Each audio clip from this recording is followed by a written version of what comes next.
Хай, хүүгээ цэцэрлэгт нь хүргэж гээ.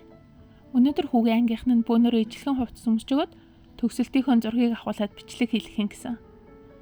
Тэгээд эцэг эхчүүд ерөнхийд тооны өмнө ярьсан байсан яриад хувцас сонгоцсон. Жинсэн мөрөвчтэй өмд, цагаан ботолог, урт цагаан амис, малгай. Тэгээд ийм сет хувцас 65 юан орчим байсан баха. 32-3 мянган төгрөг. За өглөөний цагаа бэлдээ.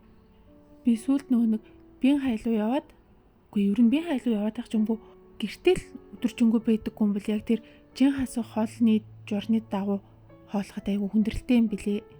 Тэгээд ер нь замхарчаад идэм билээ гэж. Өчигдөр нөхөр маань дахиад томилтоор явцсан. Гэтэ харин азар энуудаа ажил нь амжилттай дусаа. Тэгээд өнөөр ярих гэсэн. Тийм болохоор би одоо сургууль орох гэж байна. Тэгээд сургуулиас эртэрч чадвал бууцъя. Эрт гарч ирч чадахгүй бол тэгээд явах тий. Будаатай хуургын тэрхэн хийгээл тэгэл нөхөр дуртай юм чинь торт аваад цайруулчихъя гэж юу. За нэг нүр амаа будаах юм. Ойрт нүр амаач будаагүй. Нүрээ будах тэгэл баг нүрээ тусалсан юм уу? Нүрээ тусалсан чи амар хорсож морсоо. Би ёо. Нүр будаж байгаа бичлэг үзэхээр толгойд нэг дууны ая яваад идэв штт. Нэг хятад дуу за. За ер нь дууллаа шүү. Мухад болт юм биш дандаа дуулж явах ингэж юу? Яадгийн 非常爱一直让我两千百度不尽，有心针点还深圳，有情感不还自身。你的出现绝对打动我的反正，缘分相当深的我哗啦啦啦哩，爱你的心啊放放放，得不到你的回应要发疯，在意你的心啊放放放，被自己吓了一跳，哎呀，ёо бурхан минь юугаад болж ба гэж юу? Дээр нэг удаа. Гэхдээ нэг хэдэн жилийн өмнө ер нь нэг хятад эмэгтэй бичлэг гараад исэн байхгүй. Ингээд нүрээ будааг байжгаад нүрээ бутчаад ингээд бүр шааландаа болоод өстө төрөл арилччихдаг. Амар хөөрхөн болчдаг байхгүй юу. Тэгэд яг тэр хоёрын ялгааг үзүүлэхийн тулд эхнийх үе нь болохоор үс нь хазгаар жоохон халтар малтар болсон. Тим эмэгтэйг ингээд хөөрхөн болгочдаг байхгүй юу. Тэнгүүтээ арт нь доо яваад идэв. Тиймэрхүү бичлэг үзсээрээ бүр нүр бодчаа бичлэг үзэхэр тэр санаанд ороод идэв. За сургууль дээр ирлээ. Би баг хаалгаанд орно гэд хаалганаас нэлээд өмнө за 7 хоногийн өмнө лөө 2-7 хоногийн өмнө лөө багшаас чөлөө авсан байсан байхгүй юу. Тэгчээд нөгөө ханиад хүрчээ тэгээд хаалгаа хойшлогтой заваараад исэн юм аа. Тэгчээд хаалгаанд ороод амраад баяр маяр болоод тэгсээр байгаа сургуультай бараг 2 сарын дараа ирээд ам шүү. Одоо судалгаа энтер хаана явж байгаа вэ? Бүр төрөлтсөн. Юу ч хийгээгүй яана хамгийн юм хоолтой ойлоо итцэн. Нөхөр бас амар инээдтэй. Уртын баярын амралт болохоор амарчаад ажилдаа очингуудаа компьютерийн кодыг мартсан байсан ч гэх шиг. Бараг тийм юм болоод юм шүү. Хятадын их сургуулиуд юу нь ямар вэ гэж юу? Надад маш их ирдэг асуулт л та. Ямар ах вэ? Надтай наадгүй тэгэл дэлхийн үнэлэл топто оруулаад байгаа юм шүү. Гэтэ яг юун тийм сайн юм бэ гэдэг чинь бас нэг ондоо асуулт. Юу вэ гэхлээр сургуулийг юу нэр хүндтэй болгоход нь нөлөөлдөг юм бэ? Ямар хүчин зүйл хамгийн чухал нь ингээд тэгэхээр академик судалгаа нэгдэг байхгүй юу? Ихэвчлэн зохион бүтээсэн патент, салбартаа гаргасан нээлт, ололт, онол томьёо, олон улсын шинжлэх ухааны хэвлэлд нийтэлсэн артикл, нийтлэлийн тоо гэсэн ийм нэг мэрэгжлийнхэн хүрээг тэлсэн, мэрэгжлийнхэн одоо төвшөнд шинэ ололт нээлт хийсэн ийм академик үр дүнгууд сургуулийн нэрийг өсгөждөг байхгүй юу?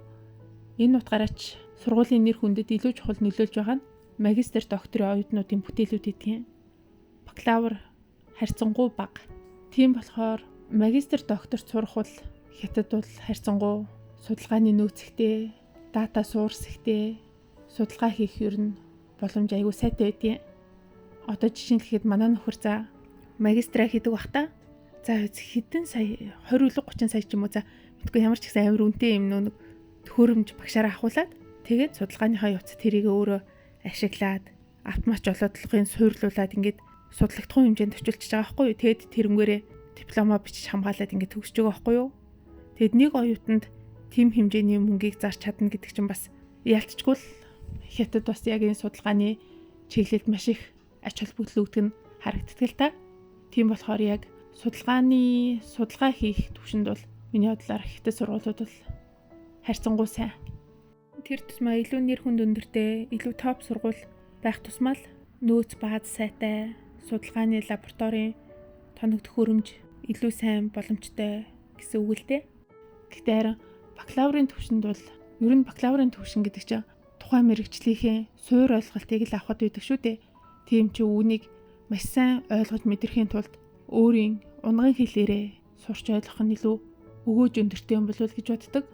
Хэдийгээр би өөрөө бакалавра Хятадд сурч төгссөн ч гэсэн тухайн үед одоо миний бакалавра сурч төгссөн сургууль дэлхийд ч өндөр рейтингтэй. За яг топ 100-аа ордгоо маа гэхэд Хятадтай л бол топ сургуульд ордог сургууль ахгүй юу? Гэхдээ дажгүй төгссөн одоо оюутан миний хувьд яг Монголын одоо санхүү, муйсын, сайн оюутнуудтай яг тухайн үед намайг бакалаврын түвшний мэдлэгээр уралдуулсан бол би тэднийг барна гэдэгтээ итгэлгүй л байна. Тэгэхээр миний бодлоор ер нь бакалаврын хичээлийг бол ер нь нутагтаа өөрийн үндсэн хэлээрээ, өөрийн унган хэлээрээ ойлгож судлах нь илүү үр дүнтэй юм болов уу гэж боддоо шүү дээ. Гэтэ яг гадаадд сурахаар бүр төлөвлөсөн оюутнууд байдаг бол мэдээж хэлний бэрхшээлгүй болчвол их сургуульд орох нь хамгийн зөв. Тэхийн тулд миний бодлоор хятад хэл авах хэцүү болохоор ер нь бол 3 жил хятад хэл үзчихэж бакалаврын түвшинг ойлгож хятад хүүхдүүдэд өрсөлдөх чадвартай болох байхаа. Ихэнх тохиолдолд гэхдээ гадаад хүүхдүүд болохоор яг хятад хүүхдүүдтэйгээ өрсөлдөлгүйгээр за гадаадын гэдгээр багш нарчтай харьцангуй зөөлөн шаардлага тавьдаг болохоор тэгээд гайгүй төгсчүүд ийм. Гэхдээ яг тэгээд хятад хүүхдүүдтэй яг суур мэдлэгийн дагуу өрсөлдүүлээд ингэж үзвэл хаана ч хүрэхгүй төгсдөг шүү дээ. Хүн юу нь яг гэж их сургууль сурдаг үлээдээ төгсөөд хүссэн ажлын байр дээрээ хамгийн өндөр цалинтай сайхан нөхцөлд ажиллах гэж л тэр мэдлэгийг эзэмшэдэн шүү дээ. Сайн сургуулийн дипломыг хараад шууд ажилд авчдаг гэвэл тэр шуугдлаа байхгүй. Сайн компаниуд тэр тусмаа сайн хүний нөөцүүдэд бол сайн диплом чинь зүгээр л за дөнгөж ихний байх ёстой шаардлагаа давчлаа гэдэг л үзүүлэлт болохоос биш цаашаага тэгэл мэдлэгийн шалгалт, харилцааны шалгалт энэ төр авал явчихаар тэгэл дипломонда таарсан мэдлэгтэй авах нь чухал гэдгийг ойлгох л доо. Яг гэхдээ тэгэл гадаад хэлний хязгаарлагдмал байдлаас болоод мэрэгжлийнхээ суур ойлголтыг дутуу авдаг гэдгийг тооцвол гадаадд сурах оюутан байх бас гоё л доо. Ялцчгүй илүү бие даасан орчин нөхцөлд гадаадын оюутнуудтай бүх зүйлд өөрөө шинээр ингэж тулж үзэх бол ер нь амьдралын бас гоё үе байхаар л байдаг. Тэгээд бас яаж сурах вэ гэдэг асуулт айгүй хэрдэг.